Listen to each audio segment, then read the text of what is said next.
या फिर इसको तैयारी करनी चाहिए। तो उसकी 2 साल की परफॉर्मेंस देखकर मेरे दिमाग से या मुंह से जो पहला शब्द निकला, मैंने कहा इसको प्राइवेट कॉलेज में आप एडमिशन दिलवा, कोई इशू नहीं, बिकॉज जो रिक्वायर्ड है वो मेहनत ये नहीं कर पाएगी।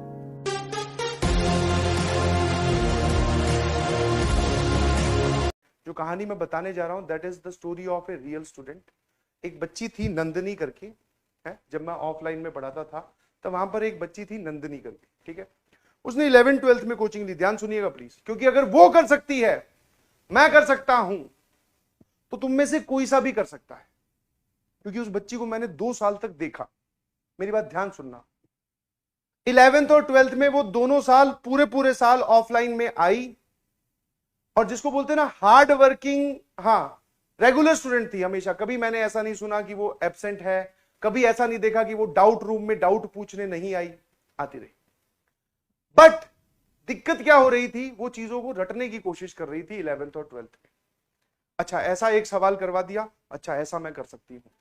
उसके अलावा जैसे ही सर आपने वैल्यू n की 5 की जगह 6 की, अब मैं फंस गई। तो उस टाइप की मेंटेलिटी के साथ वो कर रही थी काम 2 सालों तक, ठीक है। हाँ, और मैं नहीं पढ़ा रहा था उसको, कोई और टीचर पढ़ा रहे थे, क्योंकि वो डाउट पूछने जनरली मेरे पास आ जाती थी, ठीक है। इस वजह से तो मेरा उसका 1-2 बार इंटरेक्शन हुआ, तो मैंने देखा कि वो जो डाउट पूछ रही है वो बहुत ही बेसिक पूछ रही है। बहुत ही बेसिक मतलब कि जिसने नोट्स नहीं पढ़े हो फिर वो सवाल ऐसे पूछे कि एनसीआर का फॉर्मूला सर आपने आइडेंटिकल चीजों पे क्यों नहीं लगाया। तो ये तो बहुत बेसिक है, एनसीआर का फॉर्मूला आइडेंटिकल पे नहीं लगता, समझ में आया। तो मैंने उन 2 सालों में भी उसको यही बोला कि बेटा नोट्स पढ़ाई करो, नोट्स को बार बार रिवाइज करो, नोट्स पे ध्यान दो, आप सवालों की तरफ मत भागें। पहले आपको अपने कॉन्सेप्ट क्लियर करने होंगे, आपको पता होना चाहिए कि ये वाली चीज यहां लगती है और ये वाली चीज यहां नहीं लगती है विद लॉजिक, तभी आप आगे सवालों पे जा सकते हो। आपको अभी पता ही नहीं है कि क्या करना है और आप लगे हुए हो, तो जवाब गलत ही आएगा।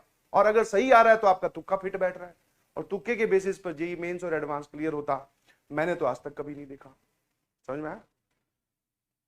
तो वो 2 साल तक रही, कोई रिजल्ट नहीं आया, रैंक भी लाखों में आई। अगली साल जब ड्रॉप करने की बारी आई तो फिर से उसके पेरेंट्स आए, बोले कि सर हमने 2 साल यहीं पढ़ाया था इसको, इसका कुछ हुआ नहीं, आप क्या बोलते हो कि इसको प्राइवेट कॉलेज में डाल देना चाहिए या फिर इसको तैयारी करनी चाहिए। तो उसकी 2 साल की परफॉर्मेंस देखकर मेरे दिमाग से या मुंह से जो पहला शब्द निकला, मैंने कहा इसको प्राइवेट कॉलेज में आप एडमिशन दिलवा दो, कोई इशू नहीं, बिकॉज जो रिक्वायर्ड है वो मेहनत ये नहीं कर पाई, या फिर ये उस लाइन पे नहीं सोच रही है। हम इसको समझा रहे हैं बार बार। तो वो वहीं बैठी थी, शायद उसको ये बात बुरी लगी या चुप गई या पता नहीं, तो उसने मुझे बोला, और बड़े स्ट्रॉन्ग कॉन्फिडेंस में बोला। जब कोई इंसान कॉन्फिडेंस में बोलता है तो उसकी आवाज में एक बोलते हैं ना कड़कपन होता है। बोले सर मैं कर लूंगी। मैंने कहा बेटा सेम फॉर्मूलाज हैं, सेम कॉन्सेप्ट हैं, सेम थ्योरी है, फिर से पढ़ाएंगे, बट पढ़ना आपको है। बोली सर डन। और उसने मेरे से सीरियस होकर पूछा कि what is the change that you want to see in me, मतलब आप क्या चाहते हो कि मैं इस तरीके से पढ़ूं, जैसा आप बोल दोगे वैसा ही करूंगी। मैंने कहा ठीक है भाई, जैसा सबको ज्ञान दिया जाता है वैसा भी उसको दिया, बट मेरे दिमाग में 100% डाउट था। मैंने तो उसके पेरेंट्स को भी बोला, मैं मत आप ड्रॉप करवाइए, इसको बढ़िया किसी प्राइवेट कॉलेज में एडमिशन दिलवा दो। पर वो नहीं मानी, उसकी जिद थी कि यहां करना है। फ्रॉम डे 1 इस बार मैं पढ़ा रहा था। अच्छा, मेरे पढ़ाने से और किसी और के पढ़ाने से कुछ इसका लॉजिक नहीं है, सेम सामने वाले की मेहनत पे डिपेंड करता है, ठीक है। तो इस बार वो मेरे ही बैच में थी।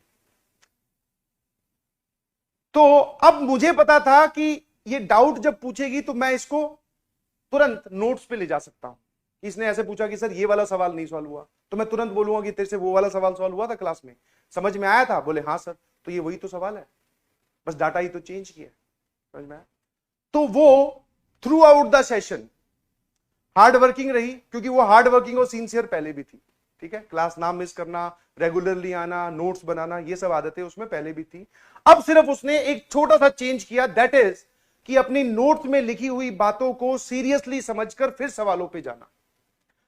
दिमाग बंद करके सवालों पे जाना नहीं, अच्छा हाँ सर पढ़ लिया चलो सवाल करते हैं, नहीं जी, इससे तो आप डिमोटिवेट होंगे। समझ पा रहे हो कि नहीं समझ पा रहे? आया ना। और जब मैंने बोला कि बेटा अब आप ध्यान रखना, पूरे साल में आपको सिर्फ एक ही चीज करनी है कि नोट्स का जो भी मैं बात पूछूं, हटाओ सवालों को, बोर्ड्स मतलब ये मॉड्यूल के सवाल बाद में पूछूंगा। मैं जब ये पूछ लूं कि बेटा वहां पर वो सवाल करवाया था उसका लॉजिक क्या है, वो क्लियर होना चाहिए, बोले सर डन, आप पूछ लीजिएगा। और शुरू के 10-15 दिन में उसकी 2-3 बार मुझसे मुलाकात हुई इसी सेशन को लेकर, और उसे 2-3 बार पूछा मैंने, 1-2 बार अटकी भी, और उसको समझ में आ गया कि ये मास्टर तब तक नहीं छोड़ेगा जब तक मैं नोट्स ढंग से ना पढूं। समझ में आया कि नहीं समझ? और फिर उसको ये बात खुद अपने आप समझ में आ गई कि अगर हमारे पास हमारे नोट्स में लिखी हुई एक एक बात हमें क्लियर हो और हमारे नोट्स सटीक तरीके से बने हुए हों, तो अगर कहीं से रैंक आ सकती है, कहीं से भगवान के दर्शन हो सकते हैं, कहीं से IIT JEE में जाने का रास्ता खुलता है, तो वो नोट्स ही है। समझ में?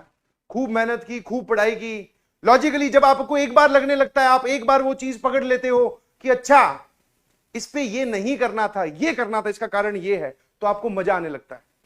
समझ में आया? आपको फिर मजा आने लगता है, हाँ यार इस बार मैंने सोच लिया, अगली बार और सोच लूंगा। एक सवाल में, फिर 2 सवाल में, फिर 10 सवाल में, फिर हर एक सवाल में आप ऐसा ही करते हैं। और जब आप ऐसा करते हैं तो आप कॉन्सेप्चुअली स्ट्रांग होते हैं। और कॉन्सेप्चुअली जब कोई इंसान स्ट्रांग होता है तो फिर फर्क नहीं पड़ता कि आपके सामने मेंस का सवाल है कि एडवांस का सवाल है। समझ में आया? और फाइनली जब जेई की रैंक आई तो जेई में थोड़ी सी पीछे रैंक आई, 17-18 हजार के करीब, बट मेंस में बहुत तगड़ा फोड़ा। और आई वाज एक्सपेक्ट, मतलब क्या बोलते हैं उसको, सरप्राइज्ड। मैं कह रहे यार गजब। पर थ्रू आउट द सेशन मेहनत देखी थी, I was very much confident भी था कि इस बार ये फोड़ देगी, और जबरदस्त फोड़ा। करीबन करीबन शायद 3000 के अंदर रैंक आई थी जेई मेंस में। अभी MNIT में पढ़ रही है, इलेक्ट्रॉनिक्स ब्रांच के साथ, Malviya Nagar national institute of technology Jaipur.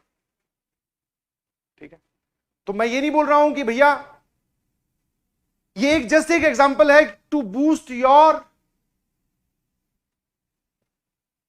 Self, अपने आप को मोटिवेट करें। और दूसरा सबसे इंपॉर्टेंट बात है बेटा, नोट्स में जो जो बात लिखवाई जाए सबसे पहले वो क्लियर होनी चाहिए। DPP, मॉड्यूल, NCERT वो सब लाइन में बाद में आते हैं, और आप इसकी कीमत पता नहीं जानते हैं कि नहीं जानते हैं। इनफैक्ट बहुत सारे लोग तो बना भी नहीं रहे हैं notes, I know very well. In fact यहां पर क्या, जब 30 बच्चों की क्लास होती थी सामने, उन 30 में से सिर्फ 20 बना रहे होते, 10 तो वहां भी बोलते ना गड़बड़ कर जाते थे। सर लिख तो लेंगे, ड्रॉपर होते हैं उनके तो अलग ही चौंचले होते हैं, जिसको आप बोलते हो सर लिखा तो हुआ है। अबे अगर वो इसी लिखे हुए से तेरा भला होता तो अब तक हो जाना चाहिए था। तो please be consistent in class.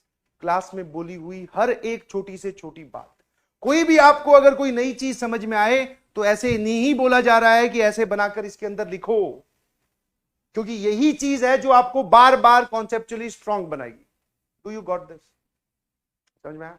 और आपके नोट्स अगर वैसे ही हैं जैसे मैंने यहां छपवा रखे हैं तो उससे भी कोई फायदा नहीं है, क्योंकि जितने ज्यादा इस टाइप के बादल आपकी कॉपी में बने हुए होंगे, उतनी चीजें आपने खुद सीखी क्लास में पढ़कर, और वो आपने वहां लिख दी ताकि हमें याद रहे एंड तक।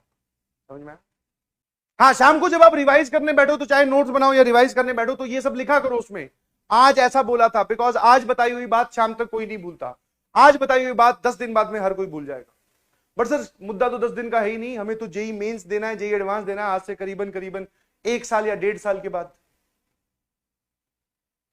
समझ पा रहे हो? तो तब तक कैसे याद रहेगी जब तुम्हें आज वाली बात 2 दिन बाद तक नहीं याद रहती? तो लिखिए अपने नोट्स।